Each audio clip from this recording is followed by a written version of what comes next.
everybody, and welcome to the new season of Silver Screen Anomalies. I'm Hallie. Welcome, I'm Skyler. I just really want to say welcome. All right, well, I'm glad that you got that out of your system. Yes. Okay. Guys, it's 2020! It's a new year, everyone. It's a new year, and there's probably going to be a whole lot more episodes this season. Holy shit, there better be, or we're really fucking slacking.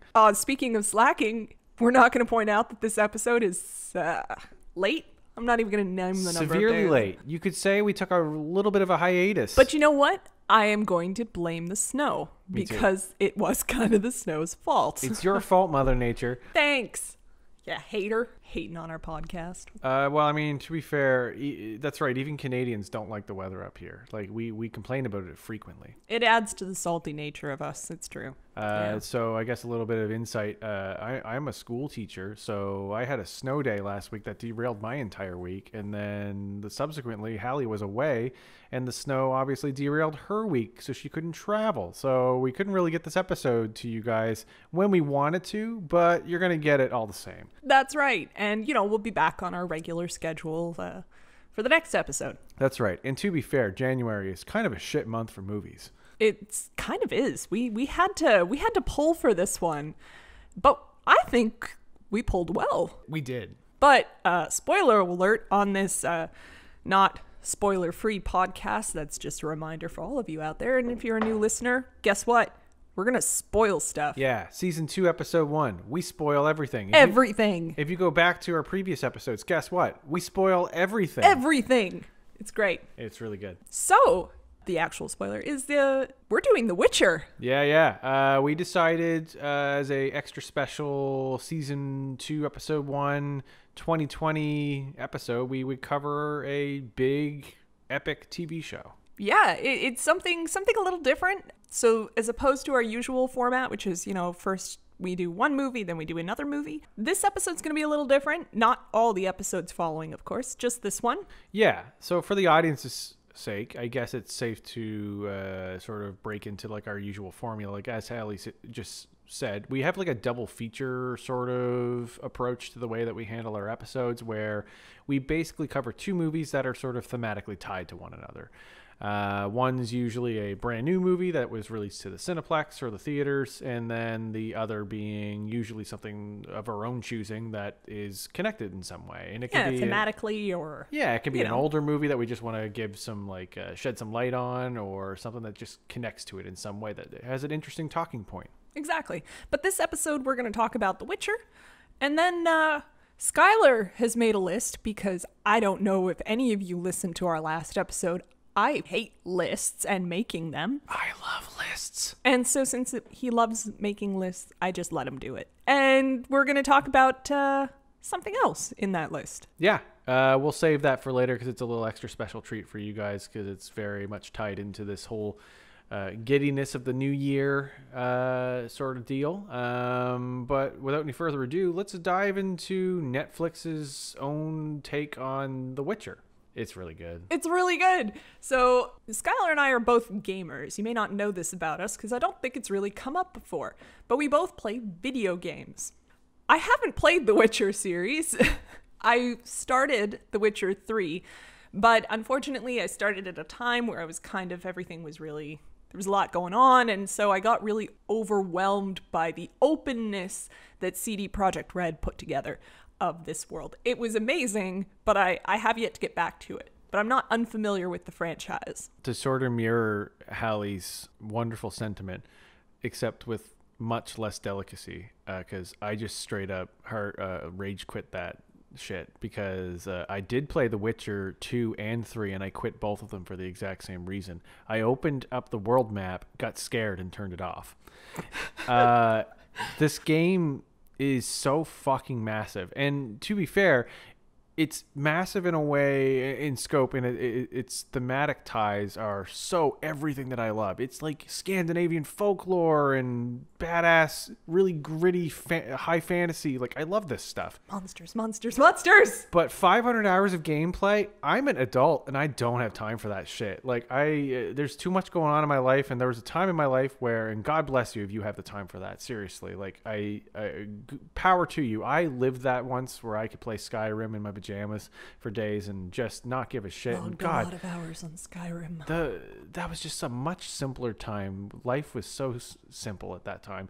I can't do that now. Like, I'm a much more stressed out and anxiety ridden individual now, and I have too many things on the go, so I just don't have the capacity to play a game with that much breadth, if it makes sense to you. But that aside, you know, the game is based on the book series. Yeah, there's novels. Yeah. So it's definitely got a lot of source material, this series. It sure does. Netflix series. There's a lot of books. And I absolutely fell in love with the world they built. I guess I started with the game part because although I'm a gamer and I've played some of the game, I didn't have a lot of knowledge of that world, but I didn't need it going into the series. Mm-hmm. They kind of guide you through the world of The Witcher. It does do a pretty good job of actually connecting you to this very high fantasy world.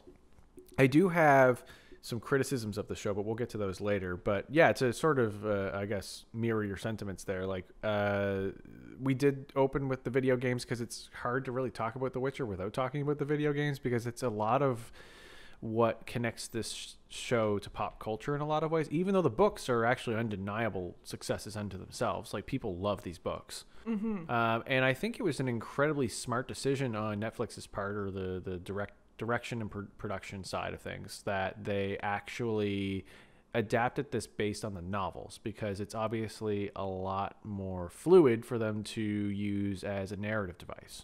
Though I did see an article somewhere that said something to the effect of more people have downloaded The Witcher 3 Wild Hunt now to play than they did at the launch.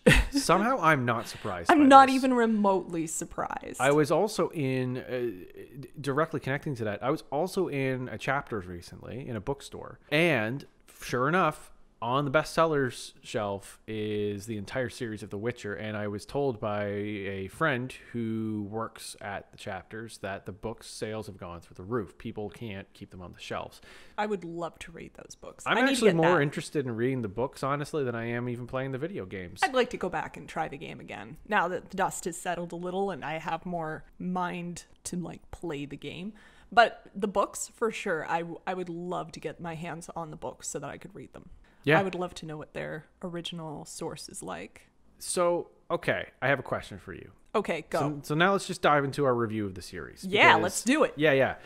I want to know, what episode and at what point did you know you were going to love this show? Because there was a point for me, because it ties a little bit into my criticism of the show, because the way we're gonna review this is differently than how we would review a movie. We can pick just to create some rules, because this is a series. We can pick episodes as favorites and things like that, but we have to look at the thing as a whole, as almost like a 7 or 8 hour long movie.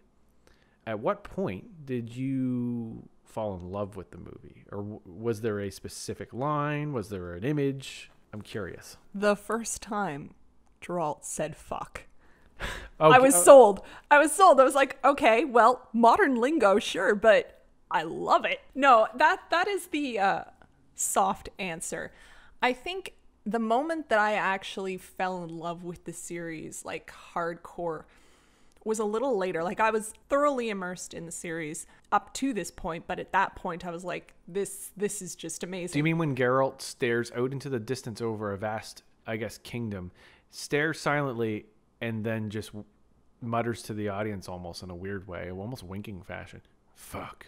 Like, it's, I don't know, I relate to that. The grittiness of the show is certainly not sparing the buckets of blood that it promises to deliver, which I'm really, really appreciative of. It's, a lot of people are comparing it to Game of Thrones, which I totally understand, because I mean, and I love I get it totally, because Game of Thrones has that high fantasy aesthetic that appreciates the audience in an intellectual way, barring the last season, because yes, I am on the bandwagon that the last season is fucking garbage. See, I never watched it. I mean, I watched bits and pieces, but I mean, normally I would say you should absolutely. It's like it's imperative television that you should watch. But that last season almost neuters the whole thing. So I don't know. It's totally up to you. But it's, I guess, The Witcher in a lot of ways is very much Netflix's answer to Game of Thrones, but it's such a separate entity. And the first thing that I noticed right away, and this is obviously very present in the novels and the games, is the use of magic in the show. I do like the use of magic. I love Actually, it. that relates to my moment. My moment for loving The Witcher was when Yennefer took control of her own life. Yeah. And when she sat through her transformation, awake and alert for the whole thing, I was like, yes. So it's actually the same episode that we fell in love with the show then. Yeah. Because if I'm being perfectly honest with you, when I first watched this show, the narrative devices were a little lost on me. The first 2 episodes actually did not sit well with me at all.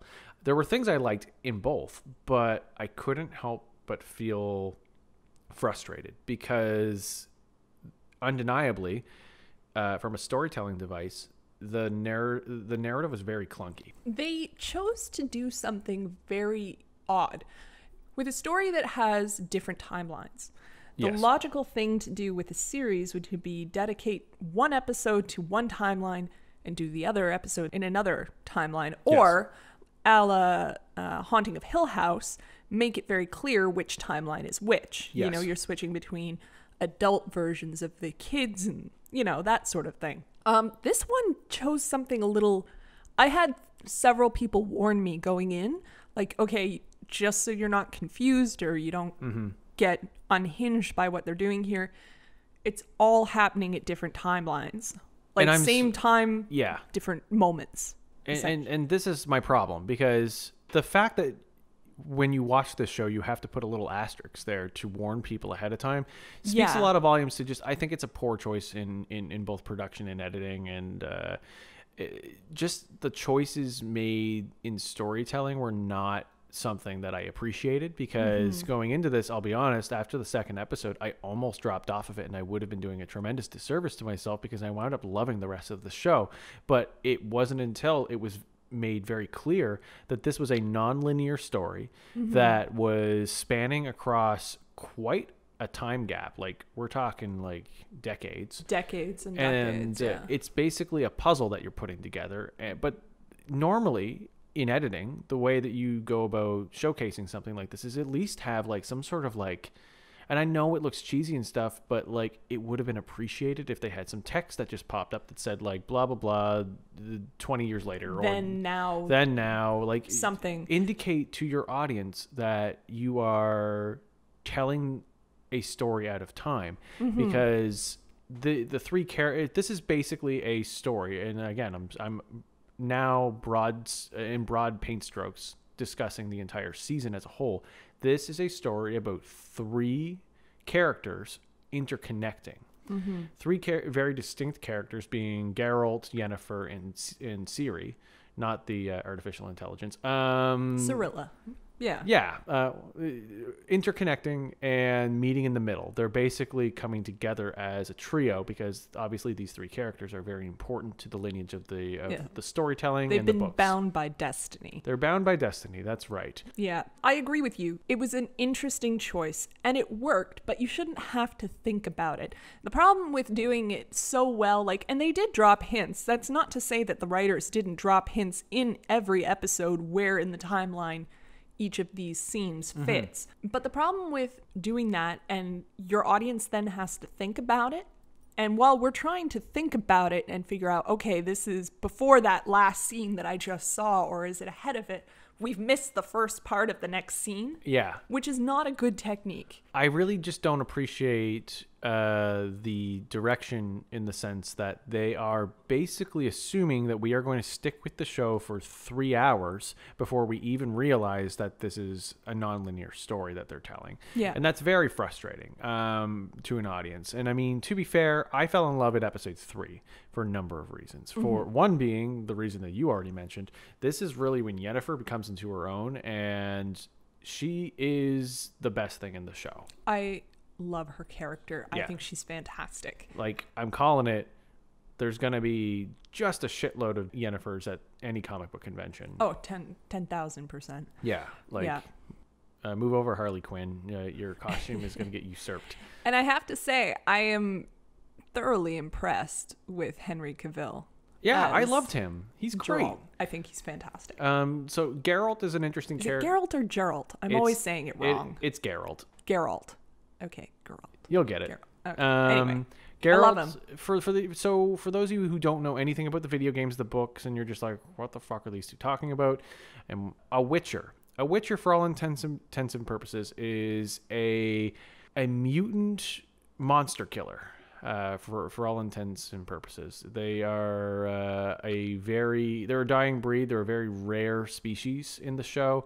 Henry Cavill plays Geralt, who is the definitive Witcher in question, who has a very interesting personality type. He's devoid seemingly of emotions, although they do have emotions. It's just they process them very differently compared to humans. So his reactions to everything is in deadpan, nihilistic seriousness. Anger. Or anger. And I absolutely love Henry Cavill's approach to it because he comes at it from an angle of an appreciation of the material, because Henry Cavill has gone on record being a gamer himself, and he loves the Witcher series to He's death. a gamer? Oh, you didn't know this? Oh my god. Yeah, no, like I knew that we were in good hands early on when he did that interview, and he's just like, I am such a nerd and I love this game series so much, and like he's read the books and everything. And I one of my favorite interviews is and I guess an interviewer asked him, so Harry Potter or Game of Thrones? And he's just like, Lord of the Rings. And it's exactly what he Yeah. said. He's just like, Lord of the Rings.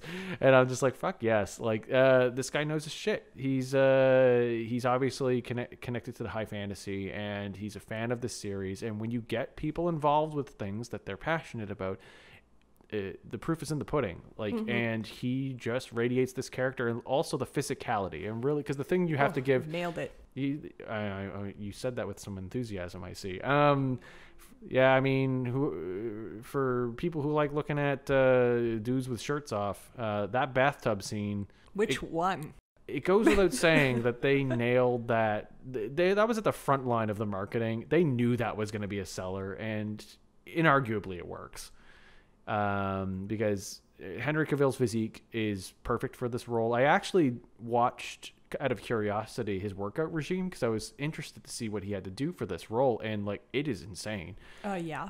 And they basically channeled energy into the physicality of what he was going to be doing on set, and the most important thing that he had to really train for was horseback riding and wielding that sword, because the swords that they used on set were emulating the weight of a real sword. They weren't just shitty props. They were basically dulled real swords. I love it. So he's swinging those things around all day, take after take after take. You have to have the physique to be able to do that, because those things are fucking heavy, and you could just see it in every single sword swing, like that this guy knows what he's doing, and he was heavily trained.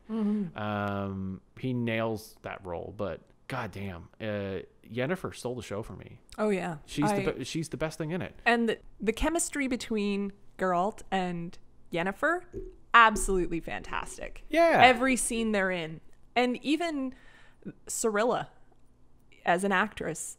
And again, we're kicking off 2020 with some great child acting here. Yeah, she's wonderful.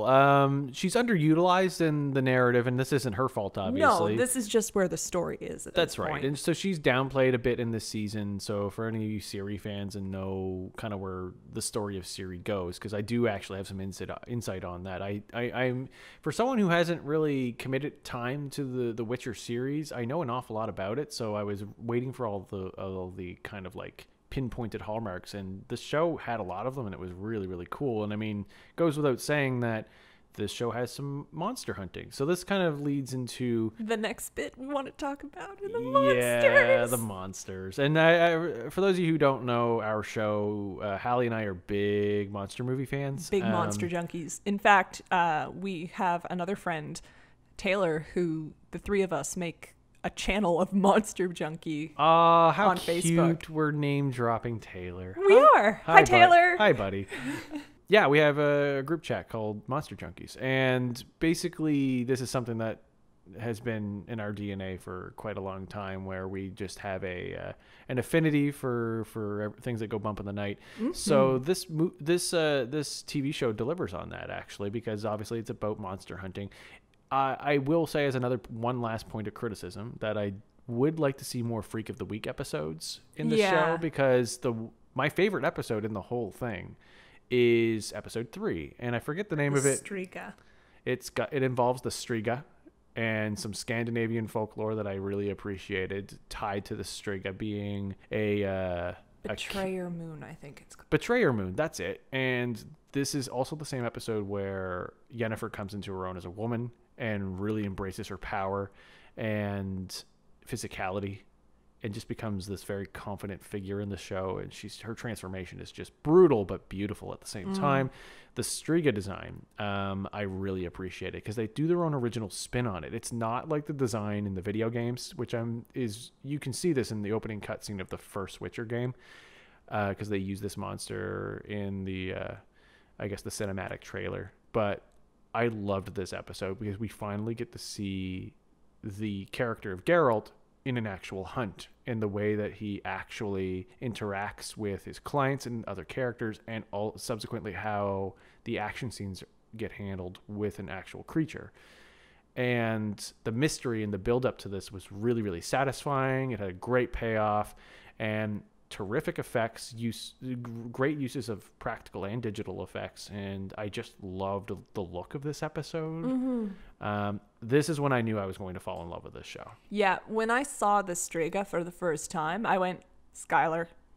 That's got Skyler all over it. It was the one thing I wanted to talk to you about the most. Mm-hmm. So as a result, because of the high that I was on watching this episode, I did really love the rest of the show, but I want more episodes like this. I would love more monster hunts in future episodes, more introduction of monsters and the different... I want a bestiary, essentially, of Witcher monsters. Yeah, and it's not like they didn't touch on other Scandinavian myths and things in other episodes, because there's an episode that obviously involves a genie, or I forget the terminology. A djinn, yeah, which is pretty great, actually.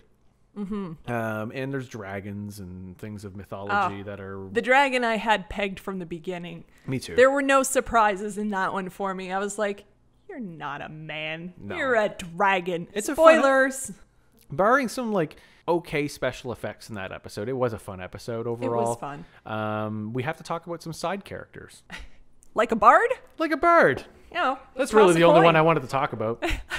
I laugh my ass I off. love the bard. He's a delightful little addition. I want them to bring him back, because it would be a crime to not have him back. I can't imagine them not bringing him back. I love the bond that he has, the chemistry he has with Geralt. Mm-hmm. Because one is a dry, seemingly emotionless asshole, and the other is a charismatic, enthusiastic, just total prick, and they just bounce off of each other in the best possible ways. Yeah.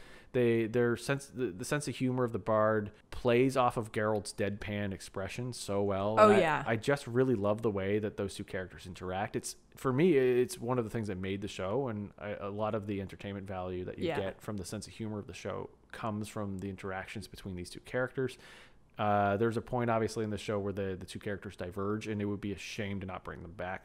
There's no way. There is no way they won't bring him back. And if I'm doing the math correctly in my head, and math isn't my forte, but it would only be about, from the time of the big party, it's Sintra, it would only have been maybe at most 13, 14 years. Yes. To present day.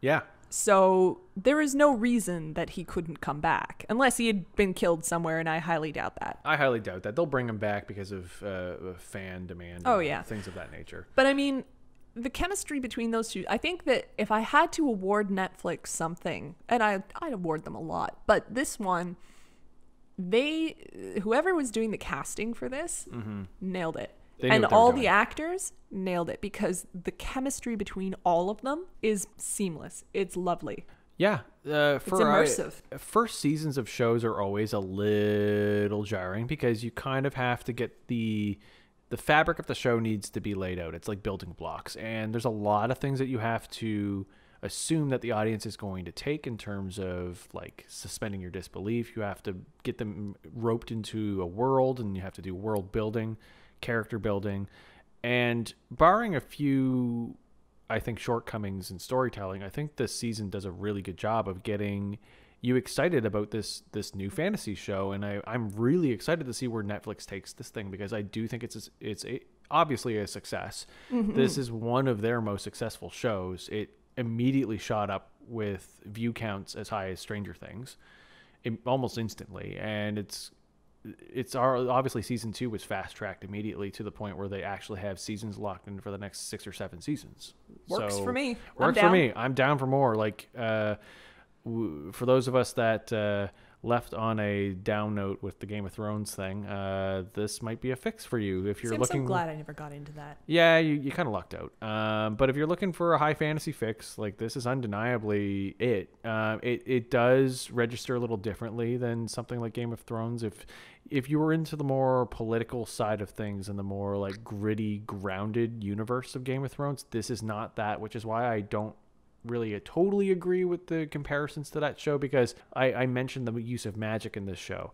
Magic is in the world of this show. It's part of its DNA, and like Geralt can use magic and uses it frequently, especially in combat, because the combat situation, like the combat sequences are very well choreographed, and he will mix sword wielding and sword fighting in amongst uses of magic, and it's very, very violent and well handled.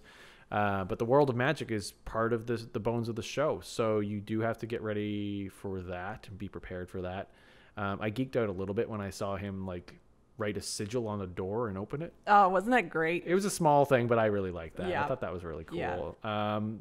On the topic of magic, how did you like the last episode, that giant witch battle? Oh, it was so much fun. See, that's what I'm talking about when I say I love Yennefer. Yeah. Releasing her chaos. I was just like, oh, yes. I'm very excited. I'm also a little pissed at Netflix. Why are there only 8 episodes? Why? I'm fine with this. No, I wanted at least 2 more. I get that. I think 8 is enough to dive into the story that they needed to tell. If there was a bigger, because I think that they were adapting The Last Wish, which is the first book. So if they are sticking to the canon of the books, do as many episodes as you can to flesh out that story. So if there's a bigger book that you're doing, flesh that out with more episodes. I was fine with 8, but it did leave me hungry and wanting more. So here's my problem with 8 episodes. You ended on a massive cliffhanger, and now I have to wait until 2021?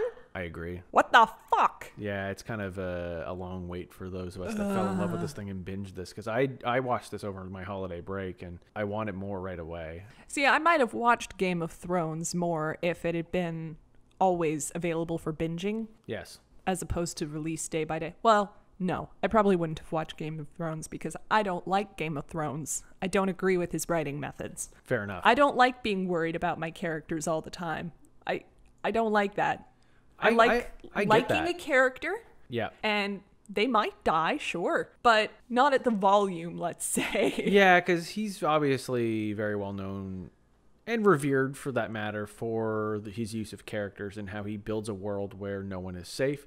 And whether or not you like that approach or not, I'm inclined to agree with you, but for different reasons. I think this show here actually has the potential to win me over even more than Game of Thrones because of the world building. And it's got more going on. There's more of a sense of humor. There's more going on. I do want more of a motivation with the villains fleshed out. There's things in this show. It's not perfect by any means. Because are we going to associate a score with this? I can give it a score. Yeah, we might as well. Me too. And I do have a score for this that I would like to give. But for a first season of a show, and for all of the work that it had to do in the world building and the characters, I think it did a very good job with what it had. Is it perfect? No. But compared to a lot of other first seasons of shows that I've seen that have a rich mythology to deal with, I think this does a much better job of at least roping you in and entertaining you, because it's undeniably entertaining. Oh, yeah, for sure. Yeah, you get more bang for your buck. There's a lot to chew on here. The production value is through the roof. It's not perfectly beveled on all edges. Like some of the effects are like a little lackluster compared to others, but it feels very big and grandiose in scope, and given the success of it, obviously they're going to be able to put more money into future seasons, and it has total potential to just be a total like gangbusters, like rock star of a show. Yeah, just keep building at a solid pace, not a fast pace. The pacing in this was good. Yes. Just keep it up. Yes. Go Netflix. Yeah. I'm giving it a 9 out of 10. I'm giving it an 8 out of 10 with the asterisks of super solid first season, has the potential to be a 9 out of 10 for me in later seasons if they keep going at the rate that they're going, and don't get too ambitious with your storytelling devices where you're confusing your audience. Yeah. I guess we'll have to do a follow-up episode once the next season comes out and see if our scores have changed. Yeah. That was actually kind of fun. Yeah. Maybe we'll do more TV shows on this show at some point. Maybe. If we find something that's like, wow, this is really good. Because obviously in the world of streaming services, TV, in terms of production, is certainly on the level of movies now. So barring the busy schedule of the year, which is actually going to bleed into our next discussion. Convenient. Maybe we'll wind up doing more TV. We'll see. We'll see. Okay, so this kind of leads into our next discussion, which is we want to do a expectations list for the year. So this is going to be a little bit of a quick discussion on movies that we're really excited about, or entertainment properties that we're really excited about in 2020. Obviously, it's too early in the year to tell everything that's coming out, but there obviously are some very highly publicized big properties that have already gotten trailers and all kinds of word of mouth, things to get excited about in 2020. I would say, why don't we run down our lists, but you fucking hate lists. So I fucking hate lists and made you make the list. So I've got a little list of movies that I think are going to be really great that you could I know one is going to be on there for sure. It's probably the first one that I'm going to talk about. Is it Antlers? It sure is. Yeah. So Antlers is at the very top of my list. So excited. I know this is on a lot of people's anticipated lists, but it's near the top of mine just because over the holiday break, I got to experience the audiobook for the short story that this is adapted from, which is The Quiet Boy. And it actually scared me. It was quite upsetting. What now? Yeah, I know. Something actually scared you? I know, I'm shocked. That's something that can happen? The only thing that usually scares me is like the moral fibers of our existence. Yeah, that shit scares me. That's why I like cosmic horror. But this short story actually got me a little bit. It was kind of disturbing and upsetting, and it's a creature story, of course. And you can see that. I don't think I'm spoiling anything by saying that because it's in the trailer. It's a Wendigo story. And everything about this production looks great. Good direction. They got a really good director behind this. And then on top of that, it's backed by Guillermo del Toro, who's my boy. The boy. I love that guy. He's amazing. My favorite director, period. And it being a highly marketed, big production value creature feature with a very dark psychological twist to it it's kind of checking all the boxes for me. And yeah, I just love those kinds of movies. So I'm really excited about that one. I do love a creature feature. I am very excited for this one. So next one on my list is actually, I would say it's an anticipated movie, but I already saw it because it opened in January. Which was Underwater. I'm not going to steal any thunder away from this in case we want to talk about this in an episode or something. Plus, I haven't seen it yet. And Hallie hasn't seen it. But Underwater is on the list, and I did enjoy that. Gretel and Hansel. Now, I don't know much about this movie other than I believe it's sort of I guess an art house psychological retelling of the Hansel and Gretel story, witches and all, which has the actress, and this is the selling point for me, it has the actress from It who plays the young Beverly in the lead. And she's, for those of you who have seen It Chapter 1 specifically, she's wonderful. And I'm excited to see what she does next. So it's on my list purely for that reason alone. This one's a weird one for me because this could either be a refreshing change of pace or this could be dog shit. The Invisible Man. The Invisible Man is starring. She's from The Handmaid's Tale. Okay. I forget. I haven't seen it. Yeah, I forget the actress's name. She's Elizabeth Moss. I think I got that. If I got that wrong, send me an angry email, please. Either way, it's a very much a retelling of the famous Universal monster story of the actual Invisible Man. Now, I heard way back when that Universal was looking to reboot their monster franchise, which I was totally on board with, except for The Mummy, which I didn't see. Except for all of them. Every single one of them have failed. Which one? Which other one did they do? So here's how haphazard that project went. They had Dracula Untold. Oh, I didn't mind that. It was okay. Wasn't great, but it wasn't terrible. It was a better Castlevania movie than it was a Dracula movie. It was fun. It was perfectly fine. I actually kind of didn't mind the production value of that movie. It was okay. I knew what I was getting into when I went in. The Mummy is terrible. I saw the trailer that was poorly cut, and that was it for me. I was like, I don't really like Tom Cruise on the best of days. This just looks... Where's Brendan Fraser? It was a giant marketing ploy for their Dark Universe. Expanded universe thing where they were basically turning all of the Universal monster movies into action movies. And that's a terrible idea. If you're going to do a reimagining of horror characters, you make them horror movies. The end.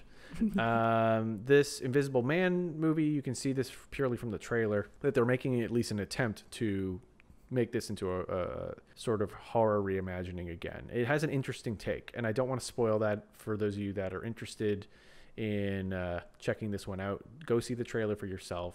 It looks at least interesting. So again, I don't want to get the hype train rolling on this thing yet because I actually have no idea where this is going, but it could be dog shit. We'll see. We'll see. A Quiet Place 2. Now, here's my thoughts on this. I have mixed feelings. Yep, me too, because the trailer has now been released.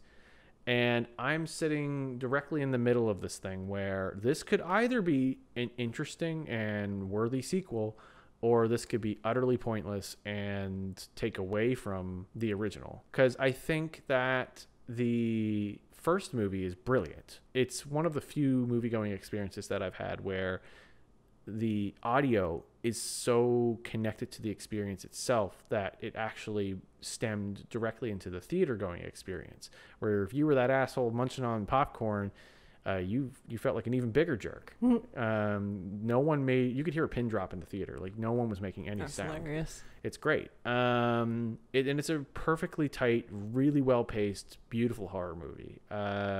Directed by John Krasinski, of course, of The Office fame. And he got to show the world that he's not just Jim.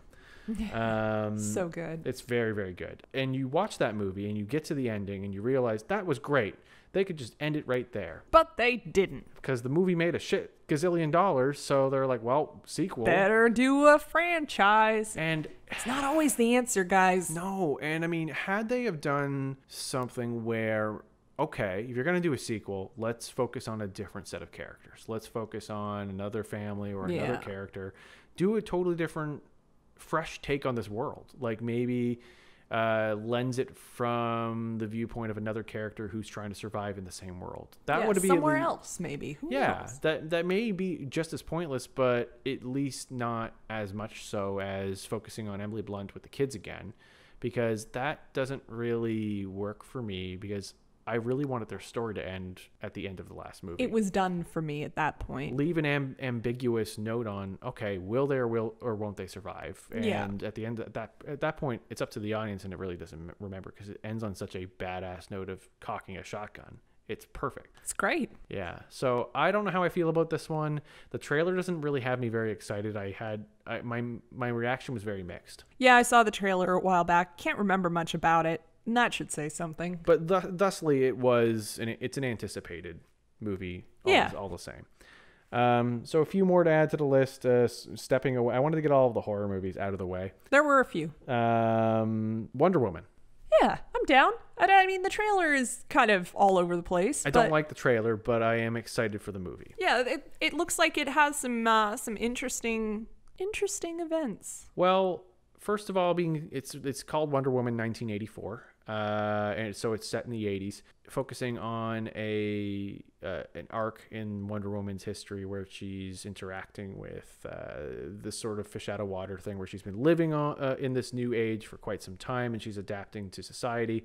They're doing a twist on the fish out of water thing, where they're bringing back the love of her life from Chris Pine from World War I era. And this is where I have issues with the trailer and stuff, because it's just kind of thrown in there, and I just feel like they're bringing him back because of fan demand and not because Chris Pine.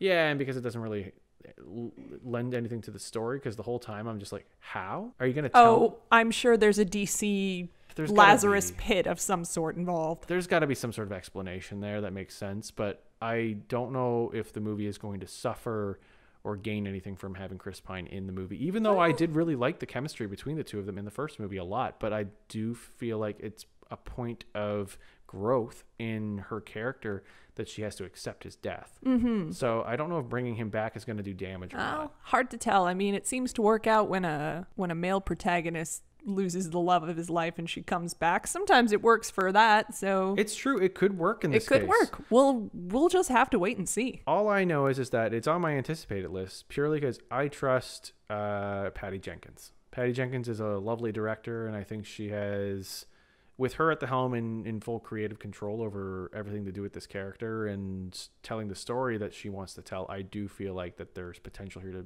make a really awesome sequel that could just completely knock this out of the park. And I am excited for the visuals associated with the 80s aesthetic as well. I'm a sucker for that stuff. Yeah. I think this could be a lot of fun. Yeah. So sign me up.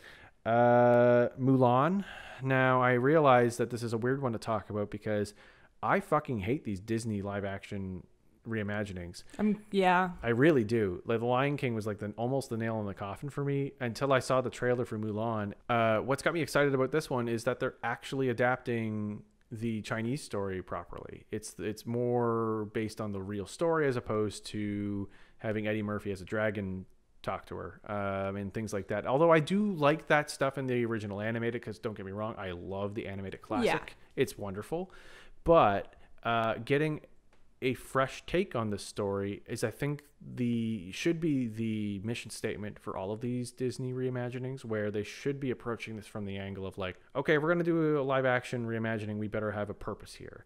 Let's add something new to the story, because Cinderella did it, The Jungle Book did it, and everything else has been shit. Let's do something new. And I do think that with this all Asian cast and the beautiful visuals associated with this could actually be really good. I think it could be interesting. I'm not big on the Disney reboots, let's call them. But this one could be fun. It could be really interesting. I'd be willing to go see that for sure. Yeah. What's next? The new Bond movie, No Time to Die. Now, I don't know what your feelings are on James Bond as a franchise. I like James Bond. I mean, I don't go out of my way to go to the theater when there's a James Bond movie released, but it's all right. They're good. I enjoy it. I do, even when they're bad. I love James Bond, and it is a total crapshoot of whether you're going to get a good movie or a bad movie, and that's kind of part of the charm of these things. And it's also a film franchise that's been going on for pushing 50 years now. Fair enough. So it's earned its stripes, and I give it the credit that it deserves. And I actually absolutely love Daniel Craig. He's a good Bond. I'm going to go on record and say he's my favorite Bond. Even in the bad movies, he elevates them. Even when he looks like he doesn't want to be there, he still somehow elevates them. I can't even believe they brought him back for another one, because he said that he would rather like commit suicide than do another Bond movie. So I'm surprised. I think the answer was dumping a truckload of money on his lawn. I think it was adding a couple more zeros on his paycheck, maybe. Probably. And I mean, to be fair, I'm sure within the integrity of the character, he probably wants to go out on a high note, because for those of you who saw Spectre, everyone knows Spectre sucked. I didn't see that one. It was a total letdown. Don't see it. I think the last one I saw was Skyfall. Skyfall's lovely. It's like every second one. So hopefully he keeps that rhythm going, because Casino Royale is amazing. It's one of the best. Quantum of Solace was a big snooze fest. Skyfall is wonderful, and Spectre was disappointing. So if rhythm and repetition is a thing, then this could be a great way to send off his version of the character. Rami Malek playing the villain is something I'm very excited about. Very good. Yeah. I only got 2 more, and then we're going to wrap things up. The next one is kind of tied into Bond in a weird way. The new Christopher Nolan movie, Tenet. The trailer dropped, and I am all in. I am all over this thing. I can't wait. Okay. I'm getting mad Inception vibes from this thing. It's playing with time, and it's starring Denzel Washington's son. I'm all over this. This looks great. Okay. And I like all of Christopher Nolan's movies. I mean, I like some more than others. But whenever he's dealing with sort of like gritty, grounded sort of like espionage, I seem to like him the most, because Inception is actually my favorite movie that he's ever done. And that's right. That includes The Dark Knight. I love The Dark Knight. The Dark Knight's amazing. But Inception, I think, is his best movie because it's original. It's real good. And we can do a whole podcast on that, but we won't. But Inception's great. Last but not least, and this is the biggest one, and I saved this one for last because this one might be at the tippity top of my list. For those of you that listen to our previous episodes, you know that I fucking love Blade Runner 2049, and it's one of the more, in my opinion, underrated sci-fi movies of the past 10 years. Denis Villeneuve's new movie comes out this year, and he is doing a reimagining of Dune. Ah, yes. I can't fucking wait for this. This is going to be awesome. I think it'll be a lot of fun. Just go to the IMDb page and read the cast list and tell me you're not excited for this thing. It is insanity. I don't even want to spoil that for you because that's almost a fun game unto itself. So that's kind of that's my little list here that I made. It's just 10 movies, and I'm sure if I really dug deep into what's coming out this year, I could probably find more, but I picked 10 that I think are ones to watch for one reason or another that look interesting to me based on what I know that's coming out right now. I know there is one other one. I just don't know. I think it comes out this year that I am kind of looking forward to because, again, it ties back into what we said earlier about being gamers. I'm looking forward to Ryan Reynolds playing in Free Guy. Oh, for fuck's sake. I think that's going to be just a delight. I mean, it could tank. It could be a lot of fun too. You know, I feel like it's going to really appeal to our demographic, the gamer demographic, and I'm really excited for it. Plus, Ryan Reynolds is a Canadian treasure. He really is. I like him. He's another one of those actors that elevates material. And I did see the trailer and it looks pretty fun. So. It looks really funny. So I am looking forward to that one. Cool. That's a good one to add. Yeah.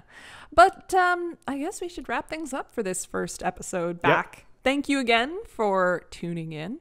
And we're excited. We're going to have a full year of episodes coming up. And I mean, we'll probably take a couple weeks of a break in the summer sometime I'm sure we'll squeeze a break in there sometime. We do take those from time to time. From time to time, yeah. If any of you have any of your own anticipated movies that you're excited about and you want to send us an email or a comment or a message on our social media, you can follow us at all of the things, and that Hallie will tell you in a second. Yeah, I'll feel free to share. We would love to get more fan interaction this year. Absolutely. I wholly encourage you. We've got some other things going on this year too. We kind of hinted at the end of last season. We sure do. And we have some interesting things coming up in the next couple of months probably. But in the meantime, if you have an idea for something you want us to review, or if you have an idea for a remake Rumble, because those will be coming back too, shoot us a message. Say something on the Facebook page. Drop us a line on Instagram. Facebook page is Eldritch Creative. Instagram is eldritch.creative, and Twitter is Eldritch Create. Thanks everyone for sticking with us through last year and coming fresh into a new year. A new year and a whole new list of ranting and raving and swearing. Thanks everyone. So much swearing. So much swearing. Fuck. Anyway, thanks again guys, and we'll be seeing you next time. Thanks everyone. Bye. Bye.